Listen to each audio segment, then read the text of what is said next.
So நிறைய பேருக்கு வந்து பிரெயின் டியூமர் இருக்குது அப்படின்னா சிடி ஸ்கேன் எடுத்தால் போதுமா, சிடி ஸ்கேன் மூலமாக எல்லாம் கண்டுபிடிச்சி அதிலேயே ட்ரீட்மெண்ட் பண்ண முடியுமா அப்படிங்கிறது கேள்வி இருக்கும். ஸோ இந்த காலத்தில் இருக்கிற டெக்னாலஜியில் சிடி ஸ்கேன் பேஸ் பண்ணி மட்டுமே பிரெயின் டியூமர்ஸ் நிறையா பேர்த்துக்கு நம்ம ட்ரீட்மெண்ட் பண்ணுறதில்ல. இப்போ வந்து அட்வான்ஸ் ஸ்கேன்ஸ் டெக்னாலஜியில் நிறையா இருக்குது. முக்கால்வாசி பேர்த்துக்கு பிரெயின் டியூமர் இருக்குதுன்னு தெரிஞ்சால் எம்ஆர்ஐ கான்ட்ராஸ்ட் ஒன்று எடுப்போம். ஸோ அது மூலமாக தான் நம்ம டியூமரோட தன்மை என்ன அப்படிங்கிறது தெரிஞ்சுப்போம். ஸோ எம்ஆர்ஐ கான்ட்ராஸ்ட் மட்டும் இல்லாமல் ஸ்பெஷல் ஸ்டடீஸ் நிறையா இருக்குது. ஸோ அதில் வந்து எம்ஆர்ஐ ஸ்பெக்ட்ராஸ்கோப்பின்னு சொல்லுவோம்.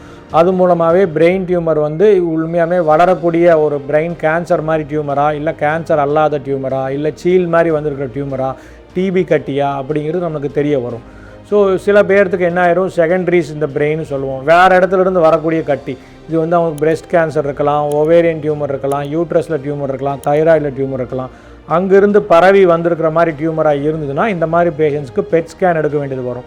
ஸோ பிரெயின் டியூமர் இருக்கவங்களுக்கு சிடி ஸ்கேன் மட்டும் அல்லாமல் அவங்களுக்கு வந்து எம்ஆர்ஐ ஸ்கேன் ஸ்பெக்ட்ரோஸ்கோப்பி, எம்ஆர்ஐ ஸ்கேனில் சில பேர்த்துக்கு டியூமர் இருந்தால் அவங்களுக்கு வந்து முக்கியமான இடத்துல இருந்துன்னா அவங்களுக்கு ஃபங்க்ஷனல் இமேஜிங் எடுப்போம்.